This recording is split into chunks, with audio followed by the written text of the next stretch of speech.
दोस्तों, और target with RL में आपका स्वागत है। आज जो है से हम लोग समानांतर श्रेणी के बारे में पढ़ेंगे कि समानांतर श्रेणी होता क्या है। और ये बहुत सिंपल सी चैप्टर है जिसे हम लोग पढ़ेंगे।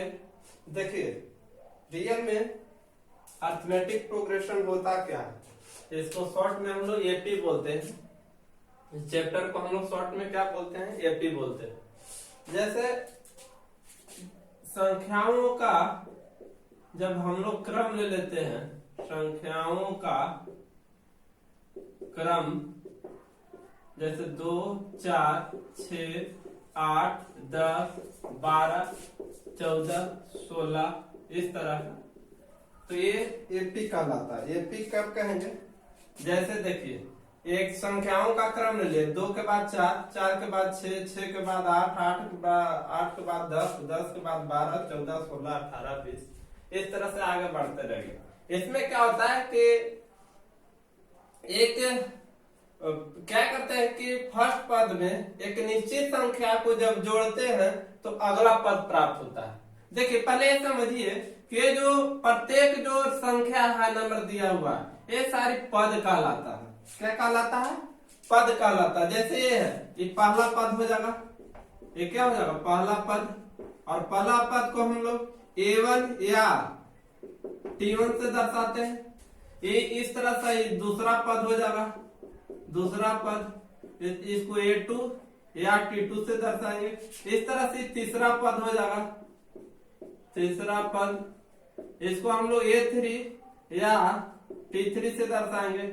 इस तरह से चौथा हो जाएगा, तो ये चौथा को हम लोग A4 या T4 से दर्शाएंगे। इस तरह से पांचवा हो जाएगा तो A5 इसको या T5 से दर्शाएंगे। ये छठा होगा तो A6 या T6 से दर्शाएंगे। ए जो हुआ सातवां हुआ तो A7 या इसे T7, यह हुआ A8 या T8। प्रत्येक को हम लोग पद कहेंगे, है ना।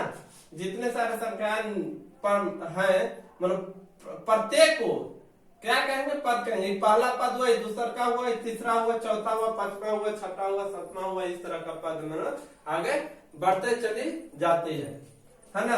तो ये सारे क्या कहलाए, पद कहलाए। यहाँ तक समझ गए होंगे वाली बातें। और ये जो संख्याओं का क्रम है, यही संख्या क्रम क्या कहलाता है, एपी कहलाता है। ये क्या कहलाती है, एपी कहलाती है। एपी में क्या होता है कि प्रत्येक एक निश्चित संख्या जो है तो प्रत्येक पद में जो जुड़ी चली जाती है तो एक संख्या सीरीज का निर्माण हो जाता है, जिसे हम लोग क्या करते हैं, समानांतर श्रेणी करते हैं। और इस तरह का एग्जाम्पल बहुत सारा ले सकते हैं, 1, 5, 9, 13 है ना, 17, 21 डॉट डॉट इस तरह का आगे बढ़ते चले जाएगा। तो ये सारे क्या कहलाएंगे, एपी में कहलाएंगे। क्यों, क्योंकि देखिए इसमें 4 जोड़े हैं तो 5 आया, फिर 5 में 4 जोड़े तो 9 आया, तो 9 में 4 जोड़े तो 13 आया, 13 में 4 जोड़े 17, 17 में 4 जोड़े तो 21 आया। मतलब क्या होता है कि एक निश्चित संख्या को हम लोग प्रत्येक पद में जोड़ते चले जाते हैं तो एक कंटिन्यूटली संख्या का सीरीज का निर्माण हो जाता है, जिसे हम लोग क्या कहते हैं, एपी कहेंगे, है ना। इस तरह से और एग्जाम्पल लेना चाहते हैं तो ले सकते हैं, 5, 10, 15, 20, 25, 30, 35 इस तरह से ये सारी संख्याएं क्या है, सब एपी में कहलावा। यहाँ तक समझ गए होंगे। प्रत्येक संख्या को क्या कहेंगे, पद कहेंगे। अब देखिए शुरू वाला जो शुरू वाला जो संख्या होता है इसको क्या कहेंगे, पहला पद कहेंगे। क्या कहेंगे, पहला पद। अब बताए देखिए पहला पद को A1 या T1 से दर्शाएंगे, या इसे फिर खाली A से भी दर्शा सकते हैं। फर्स्ट पद को, फर्स्ट टर्म को हम लोग केवल A से भी दर्शा सकते हैं। अब देखिए जब हमने बोला कि कोई संख्या एक निश्चित संख्या को प्रत्येक पद में जोड़ देते हैं तो एक सीरीज का निर्माण हो जाता है, जिसे हम लोग एपी कहते हैं। तो वह संख्या, जो संख्या इसमें हम लोग प्रत्येक में जोड़ते हैं, वह संख्या इसका सार्व अंतर कहलाता है। क्या कहलाता है, सार्व अंतर कहलाता है। और इस सार्व अंतर को हम लोग डी से डिनोट करते हैं या सूचित करते हैं। मतलब एक ऐसा निश्चित संख्या जब हम प्रत्येक पद में जोड़े चले जाते हैं तो वही निश्चित संख्या क्या कहलाता है, सार्वंतर कहलाता है। समझ गए होंगे। यानी कि जैसे इसमें अगर बोला जाए कि इसमें डी बराबर कितना होगा, तो देखिए कितना जोड़े हैं, 2 जोड़े हैं, तो इसका डी यानी सार्वंतर 2 हो जाएगा। सब में से में जुटता चला जाता है। इसमें भी देखिए तो कितना जोड़े, 4, तो इसमें डी बराबर क्या आ जाएगा, 4 आ जाएगा, है ना। देखिए 5 में 4 जोड़े तो 9, तो 4 हो जाएगा। 9 में 13 जोड़े तो 4, 9 में 4 जोड़े तो 13 है। तो ये 4 जो निश्चित संख्या होता है, यह निश्चित संख्या सार्वंतर कहलाता है, यानी कि डी कहलाता है। अगर इसमें पूछे तो इसमें सार्वंतर यानी डी कितना होगा, तो देखिए 5 से 10, 10 से 15, 15 से 20, 20 से 25, यानी कि प्रत्येक पद में 5 हम लोग जोड़ते गए हैं। यह 5 क्या कहला जाएगा, इसका सार्वंतर कहला जाएगा, कॉमन डिफरेंट कहला जाएगा। समझ गए होंगे। ठीक है, आगे बढ़ते हैं।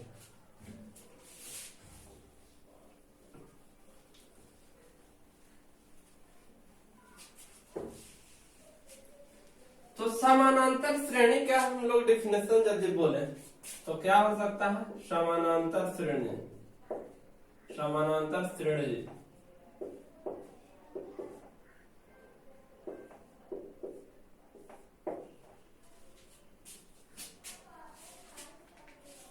तो बोले कि संख्याओं का ऐसा क्रम जिसमें एक निश्चित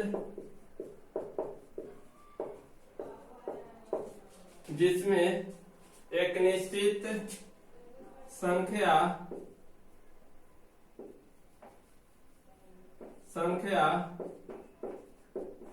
प्रत्येक पद में जुड़ी चली जाती है, समानांतर श्रेणी कहलाता है, समानांतर श्रेणी कहलाता है, समानांतर श्रेणी कहलाता है। समझ गए होंगे। अब सार्वंतर किसको कहेंगे, सार्वंतर जिसे हम लोग किससे डिनोट करते हैं, स्मॉल डी से डिनोट करते हैं ना। तो सार्वंतर किसे कहेंगे, तो वह निश्चित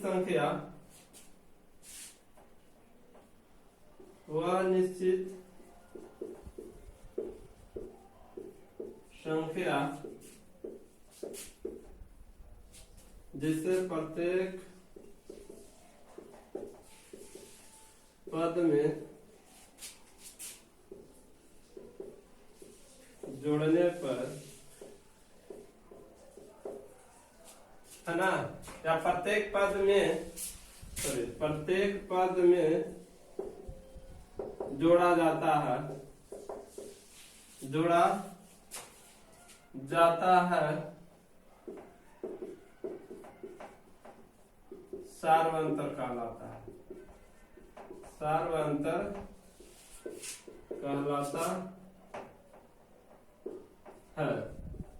मतलब जब हम कोई एक डेफिनिट नंबर ले लेते हैं और प्रत्येक टर्म में जोड़ते हैं तो इस तरह से सीरीज मिलते जाती है ना। वही डेफिनिट नंबर ये क्या कहलाता है, सार्वंतर कहलाता है। सार्वंतर जो होता है, सार्वंतर धनात्मक कॉमा ऋणात्मक तथा शून्य भी होता है। यानी कि जो सार्वंतर होता है वह धनात्मक भी हो सकता है, ऋणात्मक भी हो सकता है और ऋणात्मक के साथ साथ शून्य भी हो सकता है। जैसे एग्जाम्पल यदि हमने लिया, एग्जाम्पल जैसे देखिएगा, एग्जाम्पल नंबर फर्स्ट 1, 5, 9, 14, 17, 21। यदि हमने इस श्रेणी में देखा, इस सीरीज में देखा तो देखिए हमने क्या जोड़ेंगे इसमें फर्स्ट टर्म में या प्रत्येक जड़ में कि अगला टर्म मिलते जाएगा। तो देखिए 1 में 4 जोड़े तो 5 है, 5 में 4 जोड़े तो 9 है, 9 में 4 जोड़े तो 13 है, मतलब +4 करते गया ना। जब 4 जोड़े तो अगला टर्म मिलते गया है, अगला पद मिलते गया। तो इसी को क्या कहेंगे, सार्वंतर। तो यदि यहाँ सार्वंतर देखा जाए, सार्वंतर तो कितना आया, +4 आया, यानी अगर सीधा सीधी बोले तो 4 आया। क्या है, 4, यानी ये धनात्मक हो गया। लेकिन यदि अगला ये एग्जाम्पल ले लें, जैसे बोले कि 100, 50, 90, 80, 70, 60, 50, 40। अब इसमें देखिए, तो इसमें अगर सार्वंतर यानी डी निकालिएगा तो डी निकाला कैसे जाता है कि अगला पद में से पिछला पद को घटा देते हैं, या फिर ऐसे कहें कि 100 में क्या जोड़ेंगे कि 90 आएगा, तो -10 जोड़ेंगे। नहीं, 100 में कितना जोड़िएगा कि 90 आएगा, तो -10 आएगा। -10 जोड़ेंगे तो -10 जोड़ेंगे तो 90 आएगा, 90 में -10 जोड़ेंगे तो 80 आएगा, 80 में -10 जोड़ेंगे तो 70 आएगा। यानी कहने का मतलब ये हुआ कि यहाँ पे आपने सार्वंतर निकाला तो कितना आया, -10। यानी कि कह सकते हैं कि सार्वंतर ऋणात्मक भी हो सकता है। एक और एग्जांपल ले लेते हैं, जैसे हमने लिया 3, 3, 3, 3, इस तरह से बढ़ा। तो यदि इस अगर एपी में देखते हैं तो निकालिएगा यदि डी, तो 3 में कितना जोड़ेंगे तो अगला 3 मिलेगा तो 0 जोड़ेंगे। यानी कि कह सकते हैं कि इसमें सार्वंतर क्या आ गया, 0 आ गया। यानी कि सार्वंतर 0 भी हो सकता है, मतलब कहने का मतलब 0 भी हो सकता है, यानी तीनों हो सकता है। कॉमन डिफरेंट पॉजिटिव भी हो सकता है, निगेटिव भी हो सकता है, और निगेटिव के साथ साथ 0 भी हो सकता है। ठीक है, आगे बढ़ते हैं।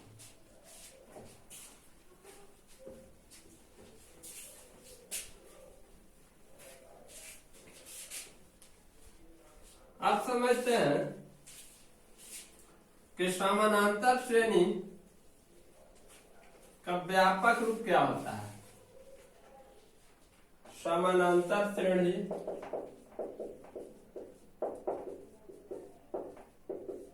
का व्यापक रूप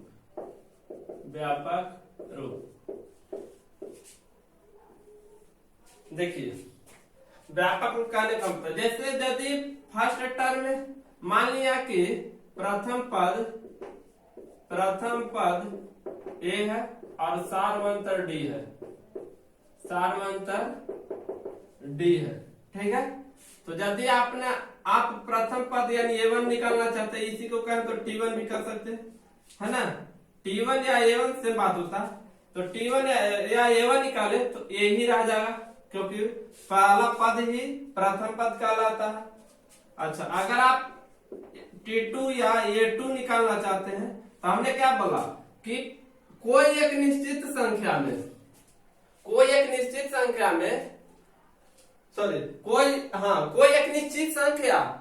प्रत्येक पद में जोड़ने से जो सीरीज मिलता है।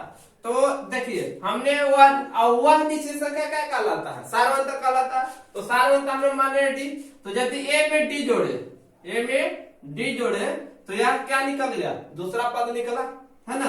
इसी तरह A3 कैसे निकलेगा, तो A प्लस डी में एक और डी जोड़ेंगे नहीं, क्योंकि इसमें एक निश्चित संख्या जोड़ो तो वह निश्चित संख्या डी माने हैं, तो A प्लस डी में एक और डी जोड़े तो कितना आएगा, A प्लस 2D, यानी दूसरा का पद कितना आएगा, A प्लस 2D।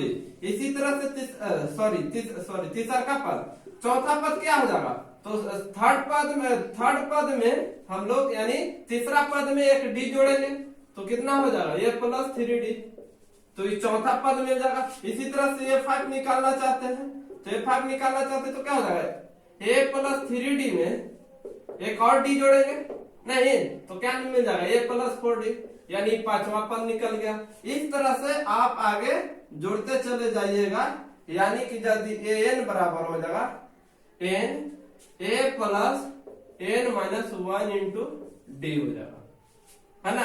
an बराबर क्या हो जाएगा, A plus n minus 1 into D. यह an या इसको Tn भी आप कर सकते हैं, जैसे इसको T3 भी कह सकते हैं, इसे T4 भी बोल सकते हैं, इसे T5 भी बोल सकते हैं, है ना। तो मतलब ये Tn या ये हुआ क्या, तो लास्ट पद होता होगा, ये क्या है लास्ट पद यानी अंतिम पद हो सकता है।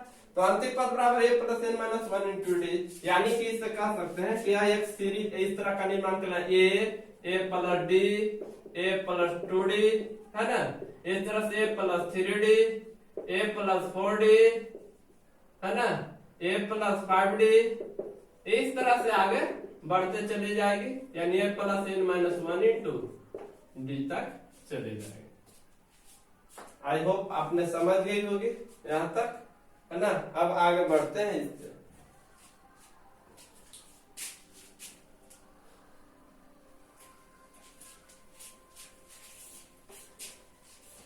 अब इसके बाद बताते हैं कि सार्वंतर कैसे निकालेंगे। सार्वंतर तो खैर ऐसे थोड़ी मोड़ी बता दी है निकालना। जैसे सार्वंतर ज्ञात करना, ऐसे तो बता दिए हैं कि जैसे मान लिया कि दिया 2 4 6 8 10 इस तरह का हम कहें कि इस एपी में सार्वंतर ज्ञात कीजिए। कैसे ज्ञात कीजिएगा, तो सार्वंतर का मतलब होता है डी, और डी का मतलब अगर फार्मूला लिखना चाहते हैं तो लिख सकते हैं कि a के प्लस 1 माइनस a के। इसका मतलब क्या हुआ, इसका मतलब बस ये हुआ कि a के जो है इसका ये अगला पद हुआ। a के यहाँ पे लिखे, यहाँ पे a के प्लस 1 माने k के जगह कुछ भी आप मान सकते हैं, इसी सब प्रोजेक्ट मान लिया। तो अगला पद ई के हुआ, इसमें के प्लस 1, यानी कि जब भी है तो ई वाला जो पद हुआ एक से अगला पद हुआ, बस इतने समझिए। मतलब कि अगला पद में से पिछला पद को आप घटा देते हैं तो उसी को क्या कहेंगे सार्वंतर। जैसे यहाँ पे डी कैसे मिलेगा, तो हमने अभी बोला कि a1 बोल सकते हैं। जैसे यहाँ पे डी कैसे मिलेगा, तो हमने अभी बोला कि a1 बोल सकते हैं, a2 बोल सकते हैं, a3 बोल सकते हैं, a4 बोल सकते हैं, a5 बोल सकते हैं। तो डी निकलता कैसे, तो अगला पद में से पिछला पद, तो इसको मान लेते a2 और इसके माना a1, तो कितना आ जाएगा a2 4 a1 2, तो 4 में से 2 घटा कितना आ गया 2 आ गया। तो यही आपका डी मिल गया। अब इसी में आप आगे निकाल सकते हैं कि 6 में से 4 घटाइएगा तो 2 आएगा, फिर 8 में से 6 घटाइएगा तो 2 आएगा, 10 में से 8 घटाइएगा तो 2 आएगा। इस तरह का आपका सार्वंतर यानी कि कहे तो डी का मान आपका यानी डी का वैल्यू आपका निकल जाएगा। समझ गए होंगे, ठीक है।